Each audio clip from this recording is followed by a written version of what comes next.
Make your Prezi Design project a visual masterpiece by adding an image from our graphic library or from your files. Here's how. With your project open, click on Add Graphics in the toolbar on the left. To upload your own image, click Upload here.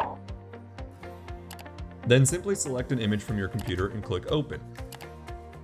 Prezi Design supports JPEG, PNG, and SVG files, as well as animated GIFs. Have an image in mind but not on your computer? Try searching our image library. Just go to the graphics sidebar and select Images. Use the search bar at the top to look for something specific. Try different keywords until you find exactly what you're looking for. Once you found the right one, click on the image's thumbnail or just drag and drop it onto the canvas. If you need to, you can quickly resize the image by dragging one of its corners in or out. Make your next design worth more than 1,000 words by adding an image. Head over to Prezi.com to try it today.